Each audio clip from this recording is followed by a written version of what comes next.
हमारा मार्गदर्शन करें।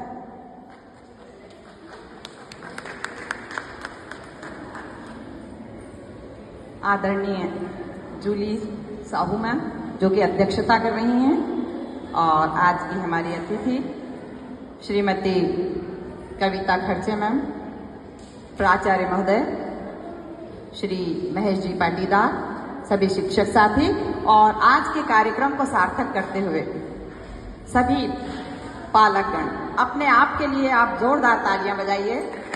और प्यारे बच्चों, सारे शिक्षक साथी, क्योंकि ये कार्यक्रम आपके लिए और इसको आपने बिल्कुल सार्थक शब्द लगाया, आपने सार्थक कर दिया। आप यहाँ सब उपस्थित हुए इतनी संख्या में, जिसका कि शायद हमने या विद्यालय ने भी नहीं सोचा होगा कि इतने सभी पालक यहाँ उपस्थित हुए होंगे। तो जैसा कि आप सभी जानते हैं कि हम आरएसएस का कौन सा वर्ष मना रहे हैं? कौन सा? 100 वर्ष। यस, सभी वर्षगांठ हम मनाने जा रहे हैं और इसके उपलक्ष्य में सप्तशक्ति संगम का आयोजन विभिन्न राष्ट्रीय स्तर पर कई संस्थाओं के द्वारा, सरस्वती शिशु मंदिर के द्वारा, विद्या भारती के द्वारा और इसके साथ साथ सेवा भारती के द्वारा कई जगह पर किया जा रहा है। और इसमें हम सिर्फ यही चाहते हैं कि महिलाओं के अंदर ये प्रोग्राम का, जैसा कि आपने नाम पढ़ा होगा, सप्तशक्ति संगम, तो ये शक्ति का संगम आपके अंदर करवा दिया जाए। मैं थोड़ा सा अपना परिचय दूंगी। मैं मोहिनी ओझा, केंद्रीय विद्यालय से रिटायर्ड ऑफिशिएटिंग प्रिंसिपल के रूप में कई राज्यों में रही हूँ, कई शहरों में रही हूँ, बहुत नजदीकी से लोगों को देखा, उनके रीति रिवाज, उनका खान पान, भाषा आदि का बहुत गहराई से अध्ययन किया, देखा, महसूस किया। और इसी तरीके से हमारी भी जब पेरेंट्स की मीटिंग होती थी तो यहाँ आज पूरे पुराने दिन मुझे याद आ गए। और आज आप लोग जब यहाँ बैठे तो बहुत अच्छा लगा, क्योंकि कई जगह जहाँ बहुत पैसा देते हैं पेरेंट्स, वहाँ उपस्थित भी नहीं होते हैं, और इस जगह पर आप उपस्थित में धन्य हैं आप और आपके विचार। जैसा कि दीदी ने अभी बहुत सारी ऐसी बातें बताई हैं, जिसमें कि एक हमारा जो संस्कृत का श्लोक है, उस श्लोक को उन्होंने सार्थक किया है। जैसा कि मैं उसे बोल के बताती हूँ। कीर्ति श्री वाच नारीणाम स्मृति मेधा धृति क्षमा। एक एक शब्द का उन्होंने बहुत अच्छे से वर्णन किया और वो सब आप पे खरा उतरा। आपको जहाँ किस तरीके से बोलना है वो बराबर आपने बोल के दिखाया, किस तरीके से बात करनी है, कैसे जवाब देना है, ये सब दीदी ने भी जैसा इसमें बताया कि शक्तियां आपके अंदर जागृत करनी है, वो सारी शक्ति आपके अंदर दिखाई दी। आप बच्चों का ख्याल रख रही हैं, आप परिवार के संग हैं, तो बस कुछ जहां आपको अपने आप महसूस हो गया होगा कि कहाँ हम में कमी है, उस कमी को आपने सोचा होगा कि अब मैं इसको दूर करूंगी, घर जाकर उसको अपने अंदर सुधारूंगी। तो जैसा कि कहा जाता है कि पर्वतों में श्रेष्ठ कौन सा पर्वत? सुमेरु पर्वत। इसी तरीके से पुरुषों में अर्जुन, देवताओं में इंद्र और नारियों में श्रेष्ठ सभी नारी। नारी में कोई एक नारी श्रेष्ठ नहीं है, सभी नारी श्रेष्ठ हैं। तो एक बार आपको याद है कि जब हनुमान जी अपनी सारी शक्ति भूल चुके थे तो उनकी शक्ति को किसने याद दिलाया था? क्या बात, बुद्धि भी है, क्योंकि दीदी आपने बहुत सारे ऐसे शब्दों का प्रयोग यहाँ किया जिसका कि वर्णन आपने कौन सी शक्ति इनमें हमको जागृत करना है, वो सभी शक्ति का परिचय यहाँ आप सब दे रहे हैं। तो आज ये जो संगम है इसीलिए किया जा रहा है। आपके अंदर जो ये सात शक्तियाँ हैं वो पहले से ही विद्यमान है, लेकिन हम कहीं ना कहीं उसे भूल चुके हैं। ये आज की हवा, ये मीडिया, ये वेस्टर्न कल्चर, इस सब ने हमको बहुत कुछ भुला दिया है। तो उसे जागरूक करने के लिए ये सप्त शक्ति संगम का आयोजन जगह जगह पर किया जा रहा है। और सबसे पहले मैं आपको, जैसे कि दीदी ने 3 कालों में महिलाओं को बांटा, उसमें से अभी हमारे विद्यालय की दीदी ने भी पूछा था कि किसका नाम आपसे कहा था, जो प्राचीन काल में सावित्री ने अपने पति को छीन कर लेकर आई थी, किससे? यमराज। उनका नाम क्या था? बहुत खूब। तो आप लगातार हर चीज का आपके पास ज्ञान है, बुद्धि है और वाक चातुर्य भी, वो वाक चातुर्य के माध्यम से अपने पति को यमराज से छीन कर लाई थी। तो मैं यही कहना चाहूंगी कि हमारे अंदर, जैसा कि सबसे पहले जो श्लोक था उसमें कीर्ति शब्द का प्रयोग किया, दीदी ने समझाया भी कि परिवार की यश कीर्ति, यह सबके कारण ही कोई हमें जानता है। जिसकी यश नहीं है, कीर्ति नहीं है, उसे कोई नहीं पूछता। आज प्रधानमंत्री हमारे मोदी जी को देखिए, कितना अनुसरण करने के लिए उनकी कीर्ति कहां कहां तक फैली हुई है। उनकी कीर्ति को लोग अनुसरण करना चाहते हैं, फॉलो करना चाहते हैं। ना जाने कितने फॉलोअर हम सभी हैं उनकी हर बात, यहाँ तक कि उनके कुर्ते का, कि कैसा कुर्ता पहनते हैं, वो कौन सी भाषा का प्रयोग करते हैं, वो क्या क्या खाते हैं, हर चीज उनकी ढूंढी जाती है। उनकी कीर्ति को देखकर ही सब उनको याद करते हैं। तो बस हमें हमारे परिवार के अंदर इसी तरीके से अपने परिवार की कीर्ति और यश को बढ़ाने में अपने बच्चों को सुदृढ़ करना है, उनके अंदर संस्कार हमें विकसित करना है। फिर दीदी ने कहा था श्री, श्री यानी कि लक्ष्मी। श्री मतलब हम श्री यंत्र रखते हैं ना अपने यहाँ, तो श्री मीन्स यहाँ पर लक्ष्मी से। तो लक्ष्मी सिर्फ पैसा नहीं है, रुपया नहीं है। अब इसमें कैसे सुदृढ़ आपको किया जाए कि कभी भी छोटे से कम पैसे में अपने घर को चलाना सीखे। कम से कम पैसों में जब आप अपने घर को चलाएंगे तो कभी आपके पति के ऊपर प्रेशर नहीं होगा और वो गलत रास्ते से पैसा कमाने के लिए नहीं जाएगा, वो भ्रष्टाचार नहीं करेगा। जब वो खुद भ्रष्टाचार नहीं करेगा तो देश के अंदर भी भ्रष्टाचार नहीं होगा और देश एक विकसित राष्ट्र की तरह सामने उभर कर खड़ा हो जाएगा। इसी तरीके से वाक शब्द का प्रयोग हुआ श्लोक के अंदर। तो वाक यानी कि वाणी, मुंह फट नहीं होना चाहिए। कुछ लोग कह रहे क्या है, मैं तो चुप ही नहीं रहती हूँ, जहाँ गलत होता है फट से बोल देती हूँ। मुझे तो ये उनकी बात बिल्कुल नहीं अच्छी लगती। अरे कई चीजें हमको बहुत तरीके से बोलना है, बहुत आपको इस तरीके से बोलना है कि एकदम किसी को पिंच ना करे, किसी के हार्ट को ना लगे। नहीं, तभी तो आप परिवार को बांध के रखेंगे। क्या हम रोज जोर से बोलेंगे, चिल्ला कर बोलेंगे, अब शब्दों में बोलेंगे तो परिवार बंधेगा क्या हमसे? नहीं बन सकता है। तो वाणी के माध्यम से ही हम लोग सहमति, अनुकूलन, स्नेह की कला, तो नारी के अंदर ये सारे गुण उपस्थित होते हैं। इसीलिए मैंने अभी बताया कि सावित्री ने भी वाक चातुर्य के माध्यम से अपने पति को यमराज से छीन लिया था।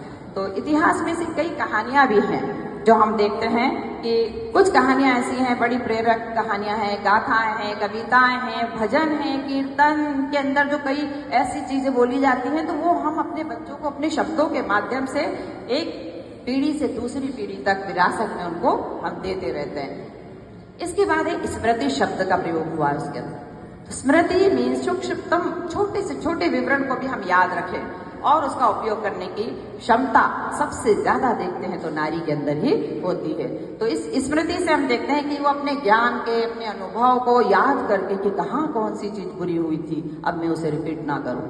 अपनी यादों में हमेशा हमें अच्छी बातें याद रखना, लेकिन बुरी इसलिए याद रखना है कि कहीं फिर से मेरा घर ना टूट जाए, मेरे परिवार में किसी को बुरा ना लग जाए, मेरे बच्चों को बहुत ज्यादा हर्ट ना कर जाए, पड़ोसियों को हर्ट ना कर दे। तो इन सब बातों का हम लोगों को बड़ा ध्यान रखना पड़ता है। तो स्मृति में हम देखें कई प्रकार के गायन है, लोकगीत है, पूजा की पद्धति में। तो एक बात बहुत धन्य समझती हूँ कि हम अपने जब भी भजन होते थे, हमारा बड़ा परिवार 8 भाई बहन है, बहुत शौक से बोलती हूँ मैं, लोग शर्म के मारे बताते नहीं। और अब हमें जरूरत है अपने परिवार को बढ़ाने की कि पहले 2 ही बच्चे, बस घर में 2 ही बच्चे होते हैं, बिल्कुल अच्छे। अब ये था, फिर अब 1 पे आ गए।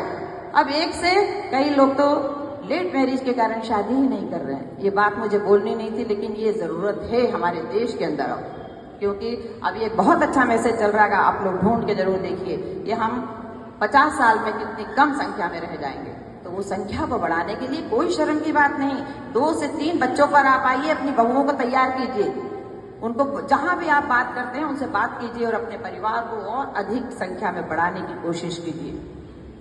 अब मैं बात करती हूँ बुद्धि की। बुद्धि का परिचय तो आप लोगों ने दिया, आपको बहुत कुछ चीजें पता भी हैं, लेकिन यहाँ पर कुछ बुद्धि का प्रयोग हमें संश्लेषण एवं विश्लेषण का करना है। और उसकी क्षमता जो है एक महिला के अंदर, एक नारी के अंदर ईश्वर ने कूट कूट कर भर दी है। बस हमें संतान का पालन पोषण बहुत सही तरीके से करना है। हमें ऐसा वातावरण तैयार करना है घर के अंदर कि बच्चे हमारे बहुत कुछ उससे सीख सकें, सकारात्मक परिणाम निकल सकें। कुछ इस तरीके से हमारी बुद्धि का प्रयोग करना है। और हमको दिन पर ये जो बुराई, कुछ समाज के अंदर बुराई, कुछ घर में बुराइयां हैं, उन बुराइयों को दूर कर देंगे तो स्वाभाविक है कि सिर्फ हम अपने आप को नहीं, अपने परिवार को नहीं, अपने समाज को नहीं, बल्कि अपने देश को हम इन बुराइयों से दूर कर सकते हैं। और हम देखते आ रहे हैं कि प्राचीन में जितनी भी प्राचीन समय में बुराइयां थी, काफी कुछ बुराइयां हमारे महापुरुषों ने उन्हें दूर करी, महिलाओं ने उन्हें दूर करी है। अभी इस नाटक के माध्यम से हमने देखा है कि कितनी घर के अंदर बुराइयां हैं। उन बुराइयों कितना बढ़िया तरीके से हर पहलू को लिया इन बच्चों ने, और इनके सिखाने वाले जो भी शिक्षक हों उनको मैं सैल्यूट करती हूँ, उनको धन्यवाद देती हूँ कि ये चीज़ें हमें समय समय पर बच्चों के माध्यम से समाज के आगे प्रस्तुत करते रहना चाहिए। इसके बाद धरती की बात करती हूँ मैं। धरती यानी धैर्य, सहनशीलता। सहनशीलता का जो गुण है हम देखते हैं कि माँ के अंदर बहुत पहले से, एक नारी के अंदर बहुत पहले से आ जाता है।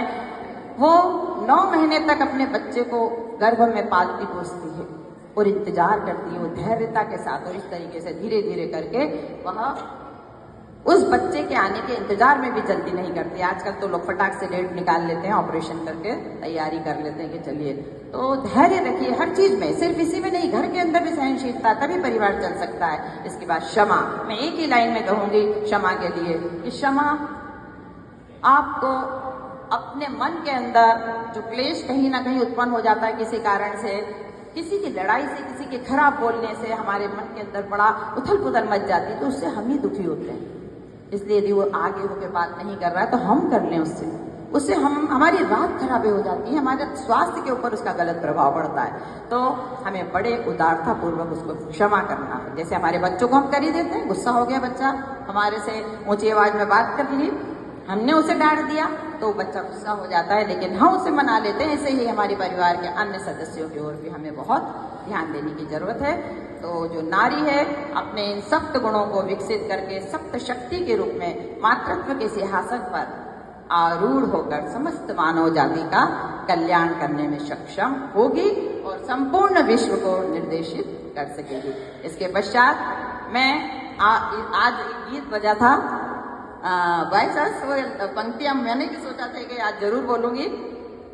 वो है कि हम ही मातृशक्ति हैं, हम ही आदि शक्ति हैं, हम ही काली, हम ही दुर्गा, हम ही कर्मयोगिनी हैं, हम ही दुष्ट नाशिनी और हम ही ब्रह्मवादिनी हैं। तो हमें दुष्टों का नाश करने के लिए इन 7 शक्तियों का, हमको शक्तिशाली बनने के लिए इन 7 गुणों का, इन 7 शक्तियों का अपने अंदर बसाना है, जिसको आत्मसात करनी है। तो अंत में मैं एक संकल्प आपके सामने प्रस्तुत करना चाहती हूँ। आप सभी, मैं बोलूंगी, आप मन में उसको कहिए।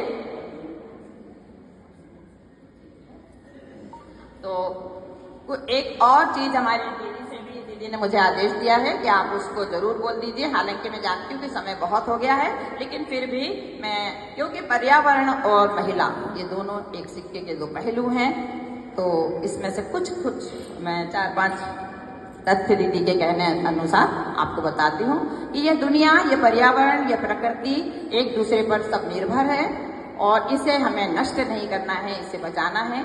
प्रकृति चक्र को स्थिर एवं संतुलित बनाए रखने का नाम ही पर्यावरण संरक्षण है। तो हमें पर्यावरण को संरक्षित करना, बहुत अधिक सामानों का हमको उपयोग नहीं करना, उनकी बर्बादी भी नहीं करनी है। वृक्षारोपण में हमें सहयोग करना है, प्रकृति को हमको दिन पे दिन बढ़ाना है, उसको साफ सुथरा रखना। और हमारा इंदौर वैसे ही स्वच्छ इंदौर के रूप में जाना जाता है, तो क्यों नहीं हम इसे हमेशा के लिए बरकरार रखें। सूर्य को देखो, हम बोलते हैं कि देवता है, वरुण देवता है ना, जल देवता, इंद्र को भी हमने देवता माना है, अग्नि को भी माना है, पृथ्वी को भी माना है। तो इन सब का हमें स्तवन करना चाहिए, रोज इनसे इनकी उपासना करनी चाहिए, बच्चों को सिखाना चाहिए। तो जितने भी हमारे 30 त्योहार हैं उनको बहुत धूमधाम से मनाइए। मेरी बात अधूरी रह गई थी कि मेरी मम्मी, हमारे यहाँ जब 3 दिन का शादी का कार्यक्रम होता था, एक खलमट्टी बोलते थे, एक मायन पूजा बोलते थे। तो मायन के समय जब कोई गीत गाने होते थे तो पहले भगवान का ही आह्वान करते थे, गणेश जी का, और आज भी करते, लेकिन आज वेस्टर्न कल्चर और गा बजा के करते हैं। लेकिन कुछ ऐसे गीत थे जो अपनी भाषाओं में होते